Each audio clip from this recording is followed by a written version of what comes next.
kasih sudah setia bersama channel ini. Jangan lupa like, komen, dan subscribe. Selamat membaca dan mendengarkan. Bab 566. Sementara itu, Selena masih di jalan saat mendekati tempat kerjanya. Tiba-tiba, Audi hitam mencegat mobilnya dan menghentikannya secara efektif. "Hei, perhatikan kemana kamu akan pergi." Secercah kejengkelan menembus hatinya. Dia dengan cepat membuka sabuk pengamannya untuk keluar dari mobil, kemarahan terlihat jelas di wajahnya. Dia kemudian merasakan perasaan tenggelam saat dia keluar dari mobilnya. Dia mencatat bahwa ada mobil lain yang diparkir tepat di belakangnya, dan itu secara efektif melumpuhkannya dari membalikkan mobil. 8 pria raksasa berjas hitam turun dari mobil dan berjalan ke arahnya, wajah mereka pasif dan tenang. "Apa yang sedang kalian lakukan?" Selena sangat ketakutan, sehingga wajahnya mulai kehilangan warna. "Apa yang kita lakukan? Bukankah sudah jelas? Kami di sini untuk membawamu pergi." Salah satu pria besar mencibir. Dia menatapnya dengan licik, dan seringai yang sama mesum muncul di wajahnya. "Tidak buruk. Kamu memang ratu kecantikan Eastfield yang terkenal, dan dengan fakta bahwa kamu sudah menikah, yang menambah daya pikat dan pesonamu. Kamu membuatku ingin mencicipimu juga." Salah satu pria dengan cepat menyelanya saat dia berkomentar, "Dia adalah incaran tuan muda kita, jadi cepatlah dan bawa dia kepadanya. Jangan pernah mengacau. Kalian pergi dari pandanganku. Jika kalian tidak pergi sekarang, aku akan memanggil polisi." Selena sangat ketakutan, sehingga dia bisa mendengar jantungnya bergemuruh di telinganya, tidak normal dan begitu keras. Dia berjuang untuk tetap tenang dan menilai situasi. Dia kemudian berkata, "Suamiku sangat kuat dan kuat. Aku memberitahumu sekarang, jika kamu berani menyentuh sehelai rambutku, kamu tidak akan keluar dari sini dalam keadaan utuh ketika suamiku datang. Aku tidak akan khawatir tentang itu. Suamimu akan mati hari ini. Juga, apakah kamu mengatakan kamu akan memanggil polisi? Apakah menurutmu itu akan membantu?" Salah satu pria besar menggoda dengan seringai jahat di wajahnya. "Selain itu, kami tidak akan memberimu kesempatan untuk memanggil polisi. Biarkan dia pergi." Suara tajam dan tegas terdengar di udara. Seorang pria berdiri tidak terlalu jauh dari keributan itu, dan dia berjalan ke arah mereka. Marshal Dennis. Ketika sosok Marshal Dennis muncul di hadapan Selena, dia menghela nafas lega. Baru terpikir olehnya saat itu, dia adalah pengawal keluarga mereka, dan dia berjanji pada Jack, dia akan melindunginya dan keluarga mereka kapanpun dia bisa, dari bayang-bayang. Seorang perwira perang. 8 pengawal berseru serempak. Mereka hampir mengencingi celana ketika mereka mengenalinya. Jika 8 dari mereka digabungkan, tidak akan menyaingi seorang mayor di militer. Apalagi seorang marshal. Saat Marshal Dennis mendekati mereka, salah satu pria berhasil mendesis ketakutan, "Sial. Sekarang kita harus bagaimana?" Mereka adalah pengawal keluarga Senos, masing-masing adalah petarung yang sangat terampil. Seandainya mereka menjadi anggota yang melayani tentara, mereka akan berpangkat sebagai asisten komandan. Beberapa dari mereka bisa menjadi komandan kepala. Tentu saja, mereka tidak akan pernah bisa bersaing dengan mayor atau marshal. "Jangan takut." Salah satu dari mereka dengan berani melangkah dengan kepala terangkat tinggi. "Huff. Wanita ini cukup pintar. Dia mencoba menakut-nakuti kita, ya. Pria ini bukan marshal." Seorang marshal muncul entah dari mana saat kita akan membawanya. Tidak ada kebetulan seperti itu di dunia. Dia berbohong, itulah adanya. Sial. Kamu benar. Aku hampir tertipu." Wajah pengawal lainnya mulai menyeringai. "Kamu mengingatkanku pada sesuatu. Aku mendengar bahwa bajingan itu adalah seorang komandan kepala.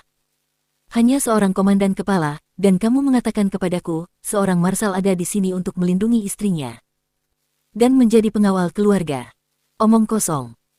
Jika begitu, yang dipanggil marshal datang ke sini secara kebetulan, wanita ini seharusnya tidak bisa mengetahui namanya."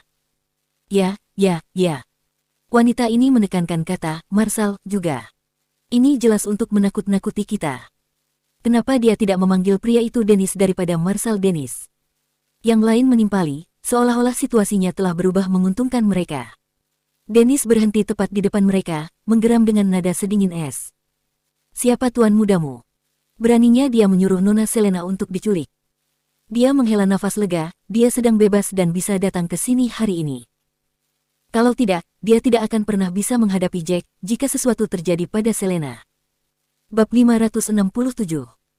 Bocah kecil, kamu tidak pantas tahu siapa tuan muda kita. Salah satu pria melangkah maju dan menggeram, jika kamu punya otak, sebaiknya kamu nyahlah sekarang juga.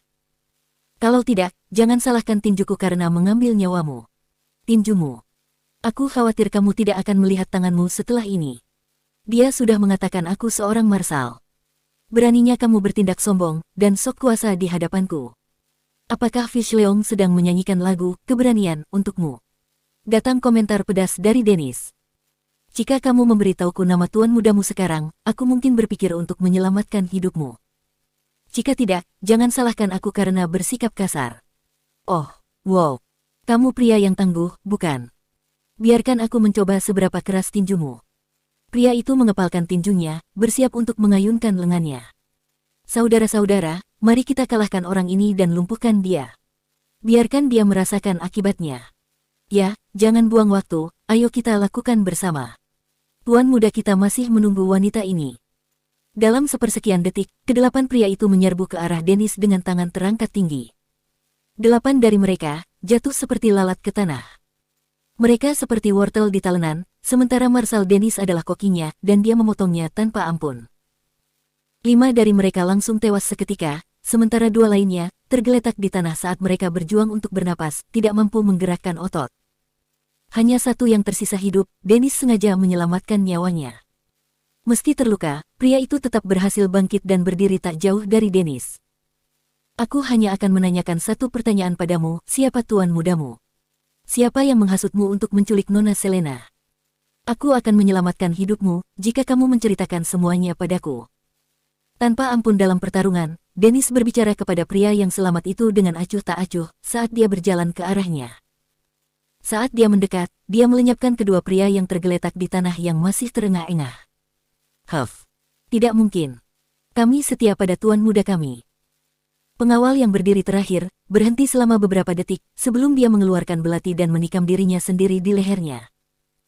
Pengawal itu jatuh ke tanah, dan tubuhnya mengejang selama beberapa detik sebelum dia menghembuskan napas terakhirnya. Dia punya nyali. Dennis berkomentar datar, matanya terpaku pada tubuh di tanah. Selena langsung menghampiri Dennis untuk mengucapkan terima kasih yang sebesar-besarnya. Terima kasih, Marsal Dennis. Jika bukan karena Anda, saya akan berada di tangan mereka sekarang. Sama-sama, Nyonya Selena. Aku pengawalmu, dan aku berjanji pada Jack untuk melindungimu. Wajar jika aku memenuhi tugasku. Bagaimanapun juga, Jack menyelamatkan hidupku sebelumnya. Senyum hangat terukir di wajah Dennis, dan dia kemudian melanjutkan, kantormu tidak jauh dari sini, jadi aku akan menunggu sampai kamu tiba di sana. Jangan khawatir tentang mayat-mayat ini, aku akan menemukan seseorang untuk ditangani nanti. Dan aku harus mengunjungi rumahmu setelah itu. Aku khawatir, orang lain di keluargamu juga dalam bahaya. Baiklah. Selena mengangguk setuju, sebelum dia kembali ke mobilnya dan pergi. Di sebuah bangunan terbengkalai di Horizon Street, Kuil Senos merasa nyaman saat dia beristirahat. Di belakangnya, ada hampir 100 pengawal, berdiri diam. Semua pengawal berjas hitam ini adalah pejuang yang terampil, dan mereka tampak bersemangat. Marsal Zain, hari itu kamu memberitahuku, satu-satunya tujuanmu adalah membunuh Jack, kan? Kamu tidak akan peduli dengan detail lainnya, kan? Kuil menyeringai jahat. Kamu benar. Aku hanya menginginkan kepala Jack, dan aku tidak peduli tentang hal lain. Mata Zain pasif sedingin es, seolah-olah dia baru saja keluar dari gua es. Dia berdiri di sana, menunggu kedatangan Jack.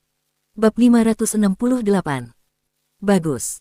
Selama kamu tidak mengganggu bisnisku. Kuil terkekeh jahat dan menambahkan, aku tidak akan pernah lupa bahwa Jack membunuh pamanku. Kamu membunuhnya untuk membalaskan dendam tuanmu, dan aku akan bermain dengan wanitanya untuk membalaskan dendam pamanku. Huff. Tidak pernah terpikir olehku, tuan muda keluarga Senos akan menjadi germol yang tidak bermoral. Bagaimana kamu bisa mengelabuhi perbuatan kotormu dengan ucapan yang bijaksana dan mulia seperti itu? Datang ejekan Zain, penghinaan terang-terangan di matanya. Dia melihat kuil dalam cahaya yang berbeda pada saat itu, dia adalah tuan muda yang buruk. Seseorang yang pernah belajar di universitas sepertimu, pasti berpikir secara berbeda. Kuil tertawa terbahak-bahak sekali lagi. Universitas. Hah? Maksudmu, sertifikat tidak berguna yang telah kubayar untuk mendapatkannya? Yah, kurasa itu tidak penting. Seringai kuil melebar saat pikirannya mulai mengembara, kembali ke masa lalu yang indah di universitas. Omong-omong, keindahan universitas atau kecantikan kelas itu sangat cantik dan rasanya enak. Aku merindukan masa-masa indah di sekolah. Hidup terasa begitu bebas saat itu. Hal terbaiknya adalah, aku selalu dikelilingi oleh sekelompok wanita yang menakjubkan. Zain tidak bisa diganggu dengan cerita universitasnya. Orang seperti itu adalah sampah di matanya. Satu-satunya tujuan dan minatnya yaitu membunuh Jack. Saat itulah dua mobil datang dari arah sudut dan berhenti di luar gedung yang ditinggalkan. Beberapa pengawal berjas hitam keluar dari mobil, dengan Fiona dan Sena di belakangnya, dan mereka masuk ke dalam gedung. Zain, yang berdiri di dekat tepi lantai 3, melihat rombongan memasuki gedung. Ketika Brother Octo melihat Sena akan membuka mulutnya lagi, ingin membujuk orang-orang ini untuk melepaskannya, dia mendorongnya dengan agresif dan membentak, "Pindahkan pantatmu dan berhenti bicara." Sena menoleh dan menghadapi Brother Octo dengan menyedihkan. Dia tidak ingin melangkah lagi ke dalam gedung. "Saudara-saudara, aku bahkan bukan Taylor. Kamu tidak perlu membunuhku. Aku berjanji, tidak akan membocorkan sepatah kata pun jika kamu melepaskanku. Aku berjanji akan meninggalkan Eastfield secepatnya, dan sejauh mungkin. Tolong biarkan aku pergi, oke?" Bagi Sena, sepertinya dia tidak hanya akan dilanggar, tetapi dia juga akan dibungkam selamanya. Dia tahu orang-orang ini akan membunuh mereka, sehingga mereka tidak bisa mencari Dewi Perang dan meminta bantuannya. Dia tahu ini untuk mencegah Dewi Perang membantu Jack. Bangunan yang ditinggalkan di hadapannya, hanyalah sebuah makam besar bagi mereka. Dia tidak akan bisa keluar hidup-hidup, begitu dia melangkah masuk. Sama-sama takut memasuki gedung, Fiona mulai memohon dan dia menoleh ke arah Brother Octo dan merintih, "Ya, Brother, tolong lepaskan kami. Saya juga bisa segera meninggalkan Eastfield, dan Anda tidak akan mendengar kabar dari saya lagi. Jika targetmu adalah Jack, bunuh saja dia. Itu tidak ada hubungannya dengan putriku dan aku. Tolong lepaskan kami." Keduanya benar-benar ketakutan. Tamparan. Alih-alih belas kasihan, mereka malah dipukul. Wanita sialan. Sangat merepotkan dan selalu mengomel. Brother Octo meraung marah. "Aku sudah memberitahumu, Jack telah menyinggung tuan muda kita, tetapi membunuh Jack tidaklah cukup. Tuan muda kita memiliki perintah yang jelas untuk kita, dia harus memiliki Selena Taylor dan Sena untuk menghilangkan kebenciannya yang terpendam." Sena dan Fiona tidak lagi berani membuka mulut setelah ditampar. Mereka dengan ketakutan menutupi wajah mereka dengan tangan, tidak berani mengeluarkan suara sedikit pun. "Ayo bergerak." Beberapa pengawal mendorong Sena dan Fiona dari belakang, mendesak mereka untuk memasuki gedung. Mereka segera tiba di lantai 3 gedung yang ditinggalkan. "Bukan Tuan Muda Clark." Kulit di antara alis Fiona berkerut. Dia selalu berpikir bahwa, orang di balik semua ini adalah Ken Clark. Bagaimanapun, Ken Clark telah pergi ke rumah lama mereka sebelumnya, dan membawa sekelompok pria, berteriak untuk menghancurkan rumah mereka. Dia bahkan membawa seorang marsal. Ken Clark bukanlah orang yang sederhana. Apalagi dari semua tuan muda, hanya Ken yang memiliki hubungan dekat dengan Selena dan sudah saling kenal sejak lama. Dia harus menjadi orang yang memendam kebencian terbesar terhadap Jack. Bab 569. Tunggu. Apa? Ini juga bukan tuan muda Mon. Sena tercengang, bingung saat melihat pria di depan mereka. Dia kemudian mengingat, Brother Octo mengatakan bahwa, bahkan tuan muda Wilson hanyalah anak nakal bagi tuan mudanya.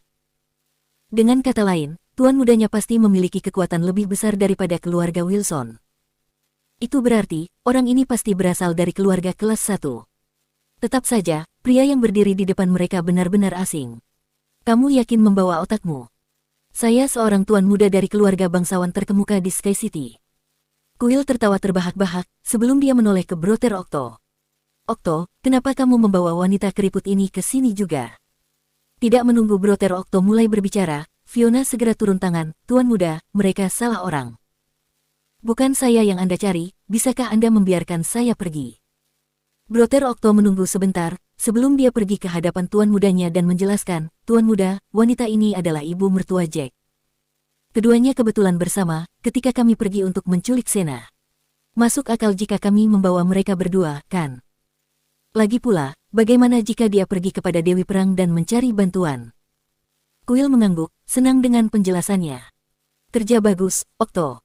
Karena kamu telah membawanya ke sini, kita akan membunuh mereka semua nanti." Sambil tersenyum, pengawal yang memiliki pikiran mesum tentang Fiona, berlari ke arah kuil dan bertanya, "Tuan muda, wanita ini tidak seburuk itu. Dia terpelihara dengan baik dan dalam kondisi yang bagus. Bisakah aku memiliki wanita ini saat Anda sedang bersenang-senang dengan Selena dan Sena nanti? Kemungkinan besar, kita juga akan lebih bersemangat." "Tentu saja." Cek, cek, cek. "Aku tidak menyangka, kamu akan menyukai wanita seperti ini." Kuil tertawa terbahak-bahak dan menoleh ke arah Fiona, yang gemetar ketakutan. "Istri Jack adalah ratu kecantikan Eastfield, jadi wajar saja ibu mertuanya juga cantik," komentarnya dengan jorok. "Jika wanita tua ini 10 tahun lebih muda, aku mungkin ingin mencicipinya juga." "Tuan muda, apakah maksudmu kamu baik-baik saja dengan itu?" Suasana hati pengawal itu meningkat pada tanggapan tuan mudanya. Sepertinya, keinginannya akan dikabulkan olehnya. "Tentu saja." Kuil tertawa dengan sepenuh hati. "Pegang wanitamu. Kita akan menunggu sampai putri wanita tua ini di sini, dan kemudian kita bisa mulai." "Ide yang bagus." Pengawal itu menyeringai, seolah-olah roh mesum merasuki tubuhnya. Dia berjalan menuju Fiona dan membelai pipinya, mendecakkan lidahnya saat dia melakukannya. Tidak buruk. Rasanya sangat lembut. Fiona mengatupkan giginya dengan marah dan meludahi wajah pria itu. "Bangsat. F. King Betech. Apakah kamu memiliki keinginan mati?" Kemarahan mengalir kepada pengawal itu, seperti lahar panas. Dia menjambak rambut Fiona, dan menariknya ke arahnya dengan pegangan besi. "Ah!" Fiona berteriak kesakitan, dan pria itu akhirnya mengendurkan cengkeramannya. "Kamu sebaiknya tetap diam dan tutup mulutmu." Kalau tidak, aku tidak keberatan merobek pakaianmu dan mulai melakukannya sekarang juga," ancam pria itu. Kakak Okto kemudian mengerutkan kening. "Ini aneh. Kenapa Selena belum datang juga?" Dia berbicara. "Orang-orang kami mengikutinya, tepat setelah dia meninggalkan villa." Kuil melihat arlojinya ketika dia berbicara, mereka akan segera datang. Dia berpikir bahwa Jack juga akan segera tiba. Nanti ketika Jack tiba, kita akan memainkan wanita dan ibu mertuanya di depannya. Dia akan mendidih karena sangat marah, dan dia akan muntah darah. Bab 570. Pada saat ini, Jack telah tiba di area yang tidak jauh dari reruntuhan bangunan. Dia mengeluarkan sebatang rokok dan mengisapnya sebelum berjalan menuju gedung. "Ia di sini." Zain, yang berdiri di dekat tepi lantai 3, menyaksikan Jack mendekat. Dia terkekeh dingin, "Jack sama sekali tidak mengecewakanku. Dia orang yang bisa dipercaya." Begitu Fiona tahu Jack ada di sini, dia, dipegang di antara dua pria bertubuh besar, langsung berteriak, "Jack, tolong. Dasar bastard yang tidak berguna, bagaimana bisa kamu menyinggung orang-orang dari Sky City? Kenapa kamu lambat sekali? Cepatlah ke sini dan selamatkan kami.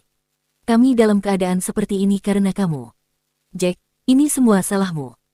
Jika bukan karenamu, kami tidak akan berada di sini." Mata Sena memerah. Ini akan menjadi hal terburuk baginya di dunia ini, untuk mati di sini hari ini.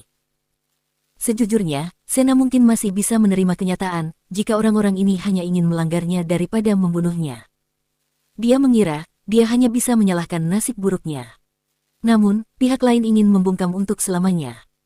Ini memperkuat rasa takut di hatinya 10 kali lebih banyak. Dahi Jack berkerut saat mendengar suara Fiona, dan wajahnya menjadi gelap dalam sedetik. Dia mengangkat kepalanya, dan menatap pria di lantai 3 dengan tatapan terdingin. Dia melemparkan puntung rokok dari tangannya, dan mulai berlari. Jack mirip dengan sambaran petir yang sangat cepat. Lebih cepat daripada kedipan siapapun, dia tiba-tiba sudah berada di pintu masuk. Menginjak hanya sekali, dia melompat ke ketinggian 3 lantai dan mendarat tepat di samping Zain. Sungguh lompatan yang luar biasa.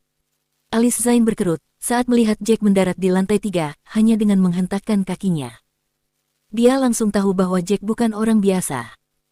Batu besar di dalam hati Jack terangkat, dan dia menghela nafas lega saat melihat Fiona dan Sena tidak terluka. Meskipun demikian, pikirannya masih merajalela dengan kemarahan. Dengan kebencian dan kemarahan di matanya, dia menatap Zain. "Kamu sendiri yang mengatakan kemarin, selama aku menerima tantanganmu, kamu tidak akan melakukan apapun pada keluargaku. Aku tidak berharap kamu akan kembali pada kata-katamu sendiri, karena kamu sangat tidak dapat dipercaya." Zain memaksakan senyum tipis dan berkata, "Aku mencarimu untuk membalaskan dendam tuanku. Aku adalah orang yang menepati janjinya."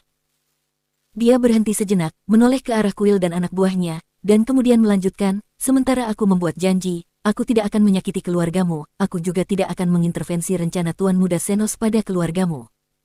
Keputusan itu ada padanya. Tunggu, dia melompat ke sini. Kuil menelan ludah ketika memikirkan kemampuan Jack untuk mencapai lantai 3 dengan begitu cepat.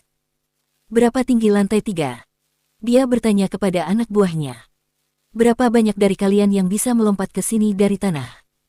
Wajah murung dan keheningan para pria menjawab pertanyaan kuil untuknya.